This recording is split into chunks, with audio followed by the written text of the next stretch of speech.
Subvention de la Banque des Territoires de 50 000 €. Nous avons pu investir dans tout le matériel pour l'initiation à la 3D. À savoir qu'on a eu cette subvention en 2022, en janvier 2022, et on a eu quand même pas mal de petits soucis, un retard de la compte. Donc on ne pouvait pas démarrer à acheter des machines, à acheter des ordinateurs sans acompte. C'était un petit peu compliqué parce que nous on est une association, une petite association de l'entre-deux. Donc une fois la compte arrivée, c'était en avril 2022, nous avons pu ainsi passer commande pour nos imprimantes, qui nous a encore freiné un petit peu parce que voilà, on est sur une île. Les imprimantes qu'on voulait n'étaient pas disponibles sur l'île tout de suite. Donc on a eu nos imprimantes en septembre 2022. On a débuté du coup le projet Initiation à la 3D dans les écoles en septembre 2022. Après avoir fait une petite formation parce que nous n'étions pas capables de suite d'aller dans les écoles et former nos petits écoliers. Donc voilà, nous sommes allés dans les écoles grâce à une de nos actions qu'on porte sur le CLAS, le contrat local de scolarité. C'est grâce à ça que nous avons pu mettre un pied dans les écoles. Nous avons débuté l'aide aux devoirs, une activité Initiation à la 3D. Cette activité-là s'est portée sur les 3 écoles de l'entre-deux, à savoir environ 70 enfants. Nous avons emmené dans les écoles 10 ordinateurs et une imprimante. Nous avons fait le choix de prendre une imprimante qui était fermée par sécurité. Mais ce choix-là, par la suite, on a vu que c'était pas un choix très judicieux, donc on est revenu dessus après. Mais voilà, on a pris la Zortrax.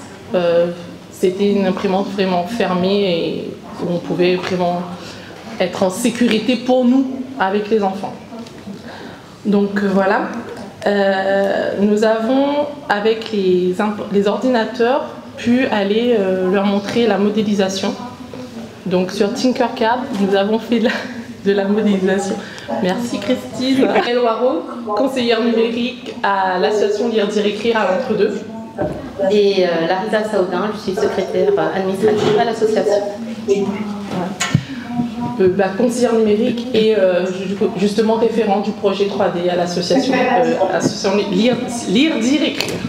Nous avions eu à cette époque une de nos salariés qui était aussi travaillait là-dessus grâce à son ancien emploi. Donc elle nous a aussi initié à cette... je dis ça parce qu'elle a son ancienne chef qui est là. Alors, elle nous a fait une petite formation sur Tinkercad. On a fait du coup de la modélisation très simple. On a appris aux enfants à modéliser un petit porte-clés. Donc ils ont vu comment redimensionner les objets, les formes qu'on utilisait en 3D, le perçage. On a tout vu sur Tinkercad avec les enfants. Une fois vu la modélisation, on est passé au logiciel, un slicer, pour pouvoir justement de passer de la modélisation à le fichier qui va permettre à imprimer l'objet, donc créer ce fichier en STL et le travailler pour le découper. Je ne sais pas si vous êtes un petit peu dans la 3D déjà ou pas. D'accord. Donc en fait, on modélise l'objet, il est sous le fichier STL. Ce fichier-là, on va le transmettre dans un logiciel qui s'appelle Slicer, qui va découper l'objet en couches. On va le travailler aussi, on peut travailler sous plusieurs angles, sur sa densité de remplissage, plein de choses en fait.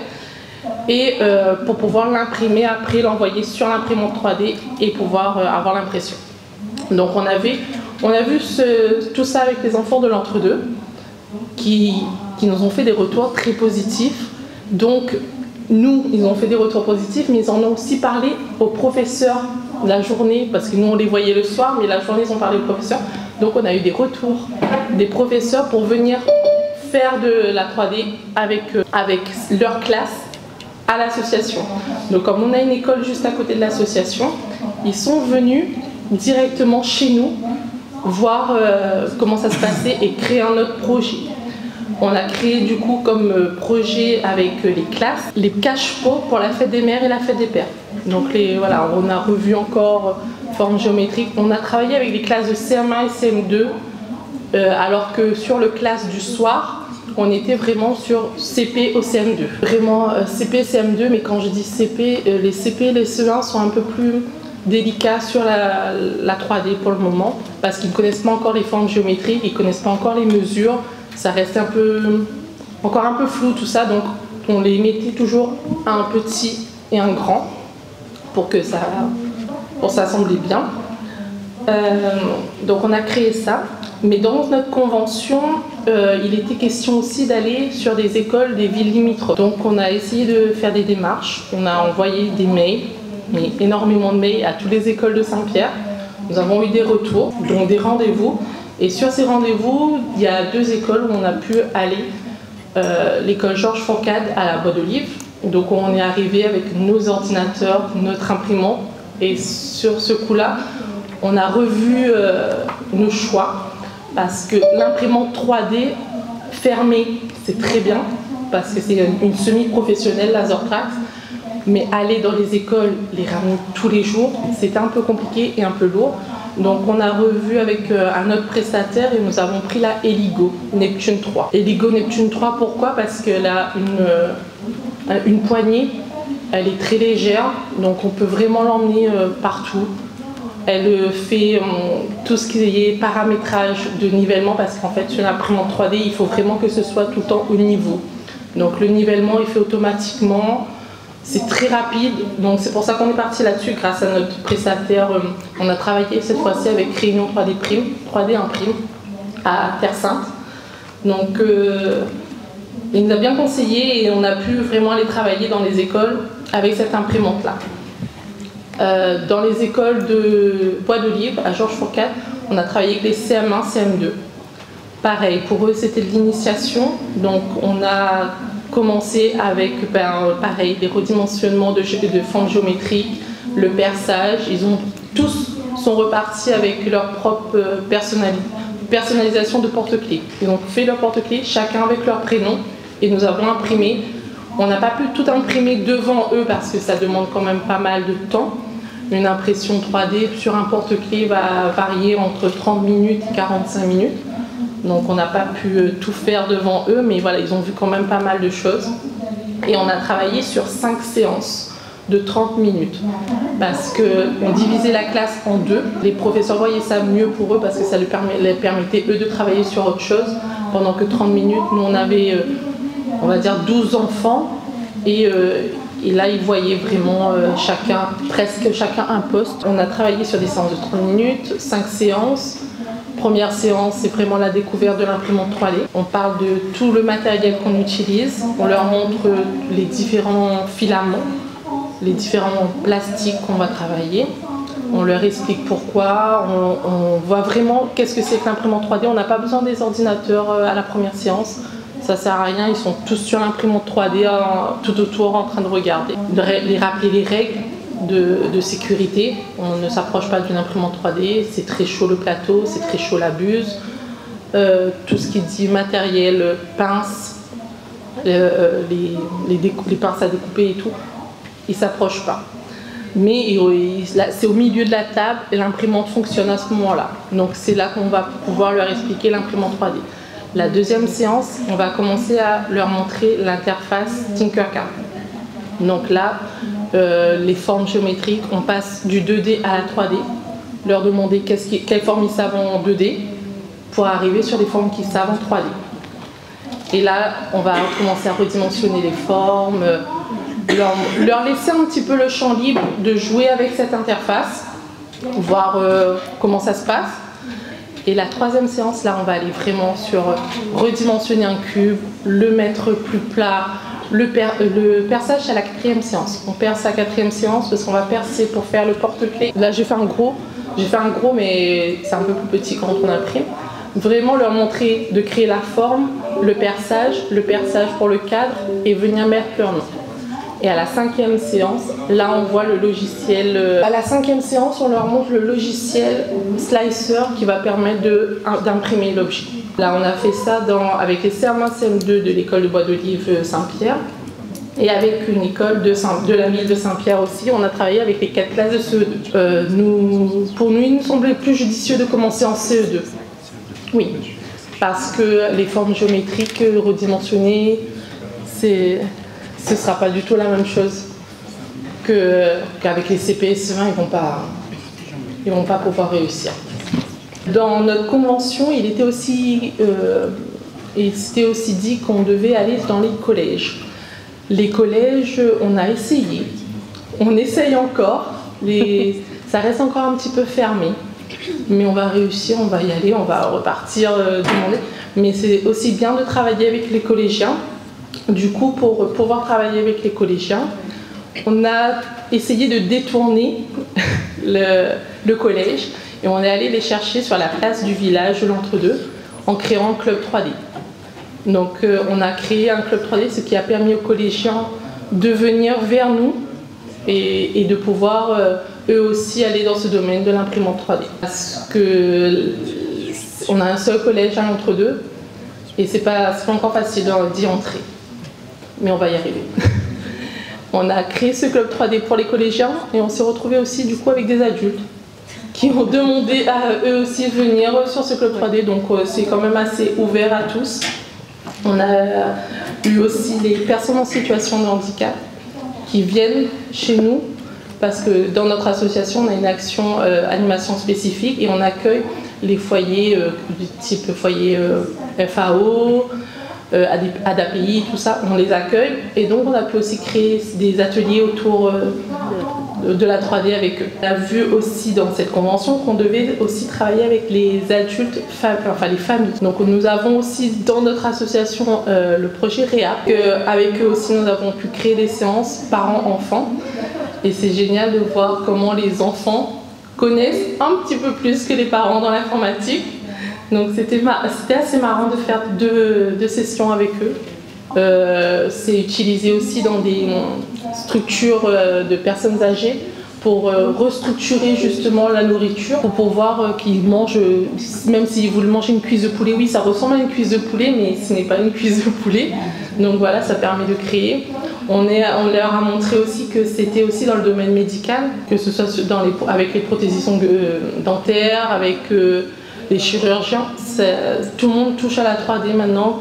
Même nous, en tant qu'association, on a des pièces qui sont cassées. Et ben, on a eu un souci dans notre cuisine. Et ben, on a recréé une petite pièce de cuisine. Voilà, c'est vraiment quelque chose qui va nous servir dans la vie de tous les jours et professionnellement aussi. On a investi il y a quelques mois dans un scanner. Donc là, on a fini nos formations. Et on a commencé à faire des prestations. On n'a pas encore emmené le scanner dans les écoles. Et là, on fait des prestations. Des gens nous ramènent des pièces qui sont un peu défectueuses, cassées. Et nous, on les retravaille grâce au scanner. En fait, on va les scanner. Et la partie où il y a un défaut, là, on va le retravailler. On a encore des petits soucis parce qu'on commence. Donc là, on a investi dans des autocollants pour le scanner. Ça va nous simplifier la vie, des autocollants spéciaux pour les scanners.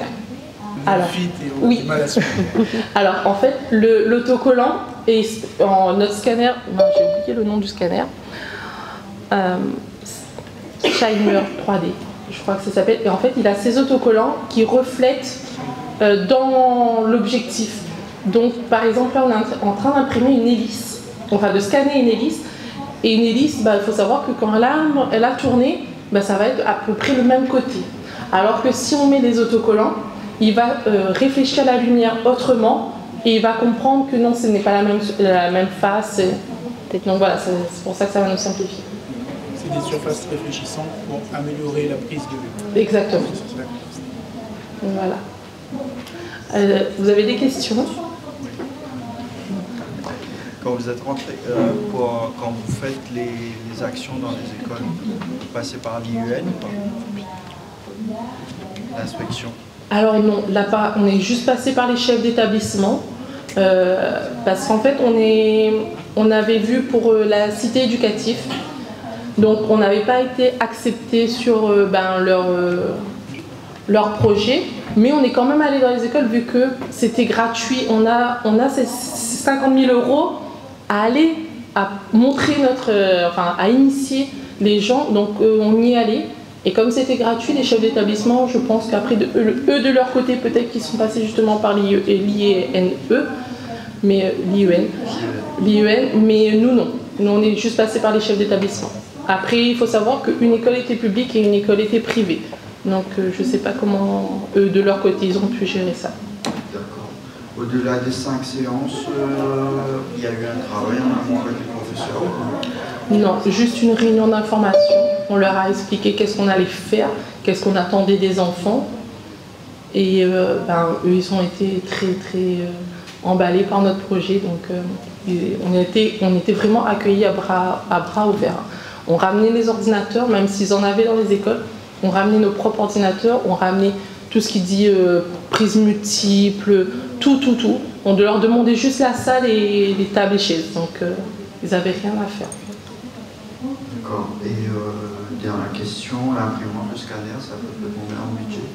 Alors, à savoir qu'une imprimante, ça varie. Nous, on a des 350 € à une qui vaut plus de 3000 €. Donc, la 350 € pour aller dans les écoles est déjà très bien.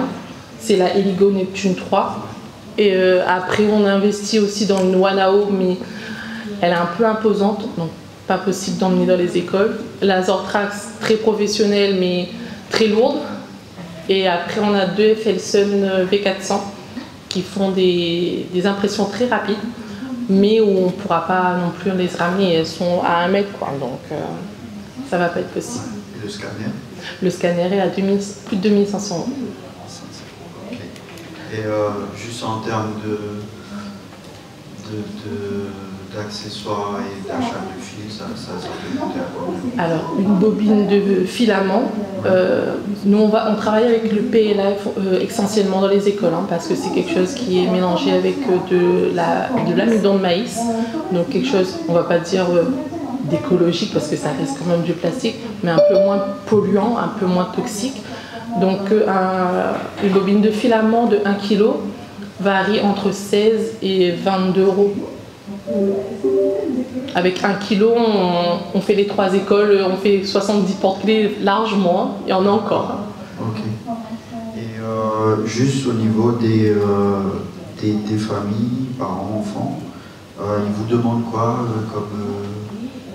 Il y a ça. Et les parents, c'est surtout l'objet qui est cassé à la maison, comment on peut le réparer, est-ce qu'il faut le modéliser, est-ce qu'il faut le scanner, voilà, c'est surtout ça les parents. Et les gens sont curieux ou ils sont réticents par rapport à la machine 3D? Très curieux, très. On n'utilise jamais le mot compliqué parce que ça demande beaucoup de travail, mais c'est complexe. Voilà, le mot complexe passe beaucoup plus simplement avec les familles que compliqué. Est-ce que vous avez réussi à fédérer autour de votre association des gens qui n'étaient pas à la base sur la 3D. Enfin, n'étaient pas venus pour votre première vocation, en fait, qui a à écrire, mais via la 3D, est-ce que les gens sont venus vous aider? Vous avez réussi à fédérer une petite communauté? Oui, tous les jours. En fait, on est une case créole, un peu, donc quand le guide touristique passe devant, il nous présente comme la case à lire. Mais les gens viennent et on a une ludothèque. Donc ils rentrent dans la ludothèque. Ils nous demandent de faire une petite visite. Donc on leur fait la visite et quand on parle on rentre dans la pièce 3D et on leur parle du club 3D. Et là ils reviennent. Généralement ils s'inscrivent et ils reviennent. D'accord. C'est tout. Je voulais juste poursuivre par rapport à ce que mon collègue évoquait, ces questions. C'est vrai que nous, on travaille en bibliothèque. Donc moi, je suis bibliothécaire et je suis très attentive à votre discours, le travail avec les écoles. On fait ça aussi quotidien. Et par rapport à ce que tu disais, l'association Lire, Dire, Écrire, je voulais juste savoir si, par rapport aux missions premières de votre association, vous avez déjà pensé, grâce à l'imprimante 3D, au numérique, faire un projet pour encourager la lecture. Je pense notamment, je sais pas, à la création d'un abécédaire travailler sur le lettrage et faire amener aussi par ce biais-là. Justement, on est association Lire, Dire, Écrire et anciennement Casa Lire. Maintenant, le projet Casa Lire n'existe plus. La région a remplacé la Casa Lire par l'espace clé. L'espace clé, du coup, nous permet d'avoir toujours les personnes de la Casa Lire chez nous. Et grâce à ça, ils viennent aussi dans notre espace 3D et on leur montre, même s'ils ne savent pas lire et écrire, l'ordinateur, ils touchent. Tinkercad, c'est la première base pour la modélisation et donc ils peuvent utiliser sans savoir lire et écrire. Donc oui, ça touche tout le monde et créer des lettres. On peut créer les lettres, on peut créer tout ce qu'on veut en fait, sur presque tout ce qu'on voudrait pour leur faire avancer sur la 3D. Donc oui.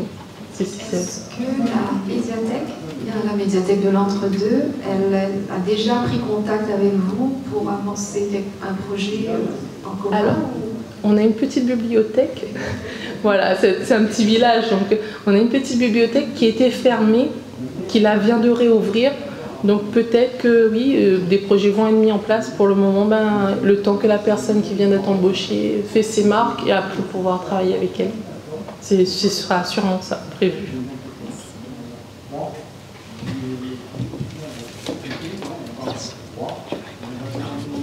Alors, je voulais vous demander si vous pensez que les 5 séances étaient absolument nécessaires ou si c'était possible de faire moins dans des plages horaires un peu plus longues, par exemple. On pourrait travailler sur moins de séances, mais des séances de 1 heure. Mais ce n'est pas vraiment avantageux, je pense, pour les enfants, parce que c'est trop long et trop d'informations à assimiler sur une période trop longue, en fait. Donc ça va être... Alors que si on met des 30 minutes, ils seront plus attentifs et ça reste quand même des classes. Moi, je sais que je ne suis pas formée à gérer une classe, donc oui, de l'animation, mais il faut savoir recadrer. On n'était jamais tout seul, on était toujours 2 animateurs parce que le temps qu'on est sur un, ils ont 1500 questions à côté. Et donc 30 minutes sur 5 séances, je pense que ça nous allait très bien et le retour des enseignants aussi. Donc nous, on reste là-dessus pour le moment. Parce que j'imagine que si des classes, par exemple, doivent payer la prestation de ce genre de choses, et en plus l'organisation des 5 séances. Du coup, moi, je viens de la part de Sciences Réunion, donc un CCSI, on aimerait bien développer ce genre d'activité par exemple, mais du coup des fois pour l'organisation des écoles, des fois juste 1 ou 2 séances, des fois c'est compliqué, alors 5, vous l'avez fait sur combien de temps par exemple, les 5 séances sur un mois, un mois et 1 semaine on va dire, mais 1 mois, 1 fois par semaine. Après ils ont aussi des plannings à respecter, donc c'est pour ça que on savait que par exemple à l'école Notre-Dame de la Providence à Saint-Pierre, on était là-bas toute la journée du vendredi. On accueillait 4 classes et en fait une classe ça prend 1 heure mais séparée en 2. Donc c'était comme ça plus avantageux. Et en termes de coûts, on a fait les calculs parce que du coup la subvention s'est arrêtée là au 30 juin. Donc maintenant il faut qu'on cherche aussi des fonds pour pouvoir continuer à pérenniser notre projet. Et on est on a calculé à peu près pour 4 classes, on est un peu à moins de 1300 € pour 4 classes. Voilà. 1300 € pour 5 séances d'1 demi-heure sur 4 classes. Voilà, sur 4 classes. C'est ce que vous demandiez pour... À peu près, on est en train de travailler, mais pour le moment, ce qu'on a vu, ce serait un peu moins de 1300 €. Ça fait un budget, mais à voir après si... Mais c'est pour ça qu'on cherche des aides et des subventions pour pouvoir y aller encore.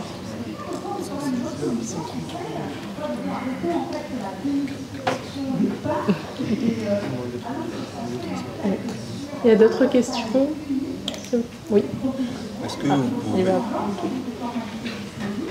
Comme vous êtes entre deux, est-ce que votre association peut venir dans les structures cyberbase pour justement faire une démonstration ou autre? Ah oui, on se déplace, donc il n'y a pas de souci. Il faut prendre contact avec nous, avec notre coordinateur, et on pourrait vous parler de quel... Saint-Louis. Saint-Louis. En plus, les villes limitrophes. Saint-Pierre. Oui, surtout sur les villes limitrophes, comme ça, on essaye de vraiment travailler avec eux. Donc oui, on est ouvert.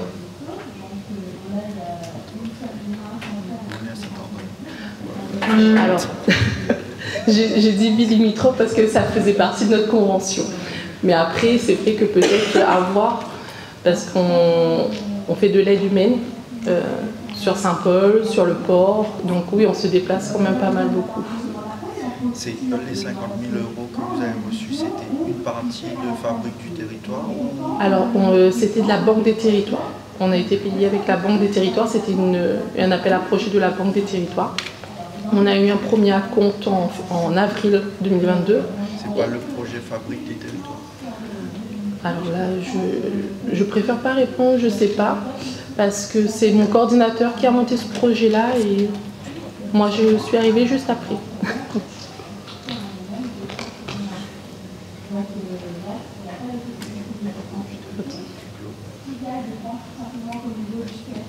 Du coup, vous avez...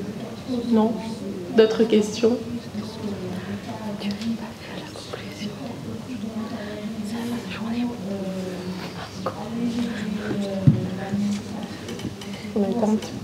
Bon, on a essayé de rattraper le retard en étant un peu speed, et du coup, on l'a bien rattrapé. Voilà. Donc, je peux vous parler aussi de notre association, si vous voulez. Peut-être que ça va vous intéresser aussi. Alors, l'association Lire, Dire, Écrire est une ancienne case à lire. Maintenant, voilà, il n'y a plus la case à lire, mais on est espace clé. Il y a 5 territoires sur l'île qui est en projet expérimental de l'espace clé. On reprend à peu de choses près les mêmes principes que la case à lire, apprendre aux gens les bases de l'écriture, de la lecture et compter aussi. On a une ludothèque ouverte à tous, pas que aux gens de l'entre-deux. Nous accueillons les personnes en situation de handicap pour faire des animations spécifiques. Donc ils viennent à l'association, on crée des ateliers, que ce soit sur la 3D, sur le numérique, sur le potager. On crée plusieurs animations spécifiques avec eux.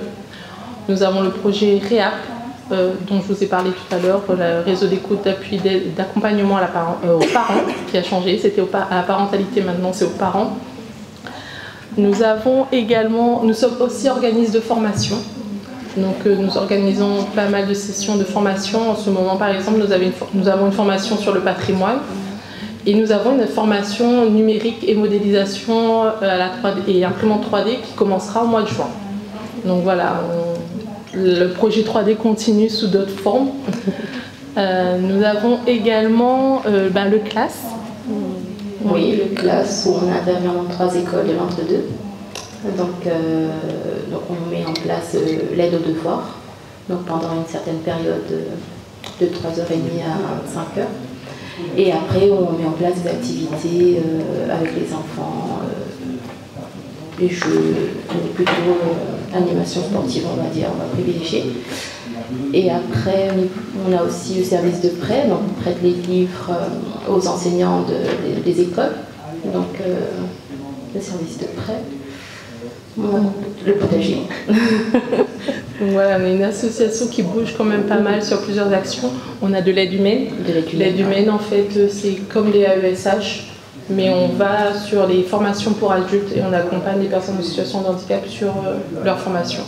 Donc là, on est au CFA, on est au Centaure, à la CCI, et on se déplace sur toute l'île. Donc voilà. Tout en action. Pas mal d'actions.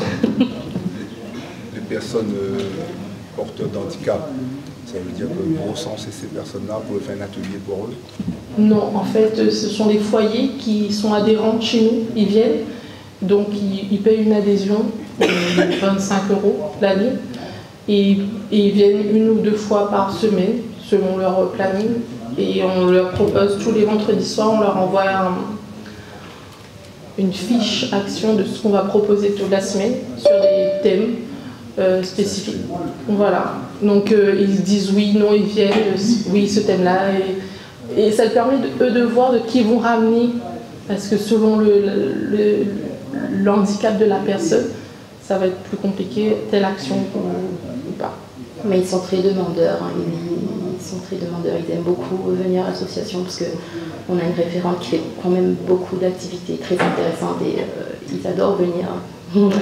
Bah, justement, là, le 2, oui, non, le 2 décembre, oui, le 2. On se déplace dans leur structure et on va à la journée famille pour montrer le projet 3D parce qu'ils ont été fans de ce projet 3D.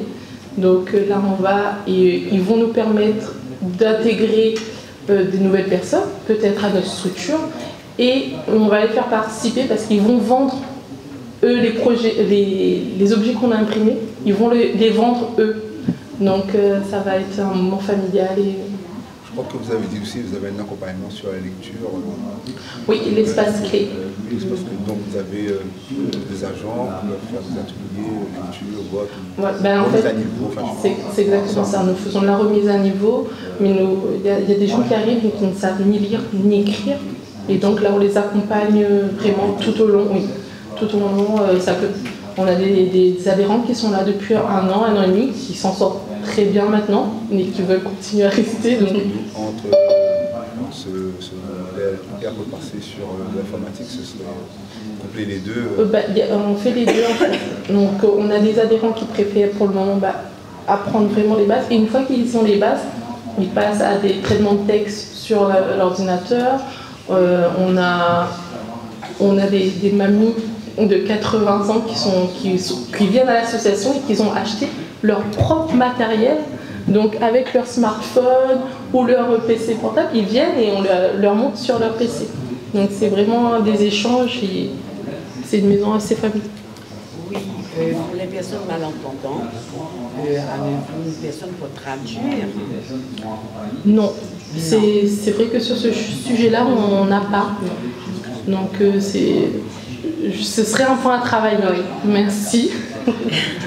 Déplacez-vous dans toute l'île, dans les structures, des personnes porteurs d'handicap ou RTH, qui est une structure existante et au cas ils ont besoin de vos interactions. Alors oui, on se déplace, que ce soit sur la 3D ou aller. En fait, on a l'action aller vers, donc on va vers les gens aussi. Et on est sur le port, sur le GIEVA, donc c'est des ateliers numériques pour les seniors. Donc, mais on se déplace s'il faut se déplacer. Et vos ateliers, la durée de l'atelier en elle-même, c'est au besoin de la personne ou vous avez planifié, exemple, 5, 6, 7 séances, ça suffit, ou 2 ou 3, ou aux besoins de la personne, parce que toutes les personnes n'apprennent pas à la même rythme. Alors, si c'est à l'association, c'est la personne va venir et nous on va au fur et à mesure voir combien de séances il lui faut. Tant qu'il lui faut des séances, elles viennent. De toute façon, c'est partie de l'espace clé. Mais si on se déplace, par exemple, on est sur la possession et là, ça prend en compte le CPF de la personne. Donc, c'est au nombre d'heures de CPF qu'il a, pas au budget qu'il a. D'accord. Jusqu'à possession. Là, on est à la possession. Après, voilà, on se déplace, mais pour le moment, je sais qu'on a cette action-là sur la possession. Mais votre première... Mais cette personne-là est seule, en fait. Ils ne sont pas en groupe. C'est un groupe. D'accord. C'est un groupe, c'est une structure, c'est un club.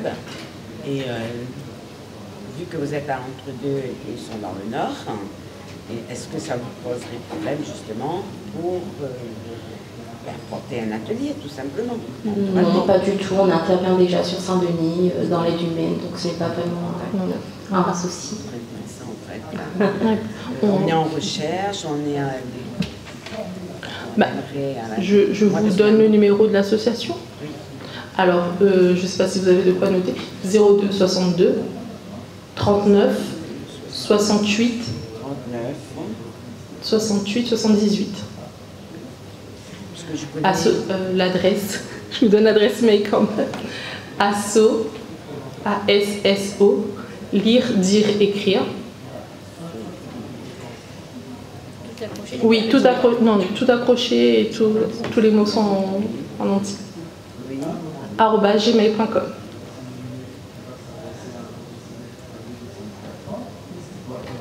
Est-ce que je connais l'entre-deux.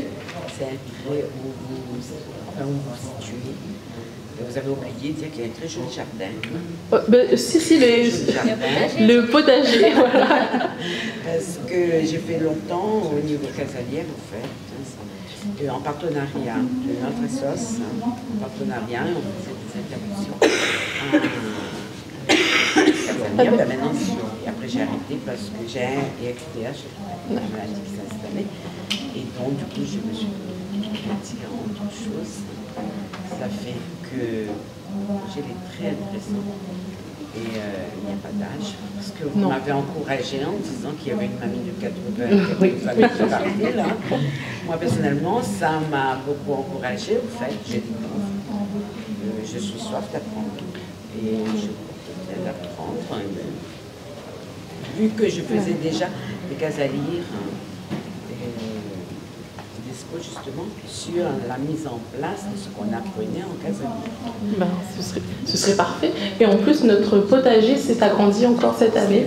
Nous avons investi dans un terrain qui est à côté, le terrain en doge, donc on est en train de travailler. Il n'y a pas de souci. Vous pouvez venir quand vous voulez, l'association est ouverte. Merci. Sauf pendant les vacances où on est fermé. Des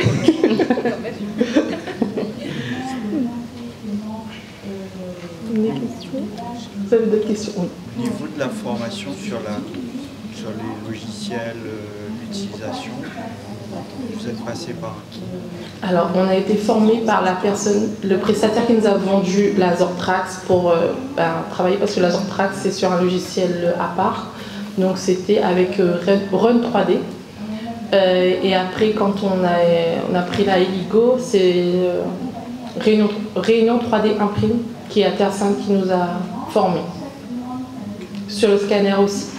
Vous avez besoin de formation à chaque fois que vous changez de marque d'imprimante? Alors, pas de marque d'imprimante, parce qu'en fait, la Zortrax, c'est une semi-professionnelle et du coup, elle ne travaille pas sur le même logiciel. Ça ne va pas être comme les autres imprimantes. Mais sinon, une fois qu'on a vu le slicer pour Zortrax et on a vu le slicer pour la Eligo ou la OneNow, ça reste les mêmes paramètres après. La difficulté, c'est de faire le premier fichier, c'est bien ça? Voilà. Dans un logiciel qui est un peu propriétaire en fonction des... C'est ça, aller chercher qu'est-ce qu'il faut bouger, qu'est-ce qu'il ne faut pas trop bouger, et là oui, sur la Z Suite, en fait, parce que Zortrax travaille sur Z Suite, et c'est pas du tout le même que Ultimaker.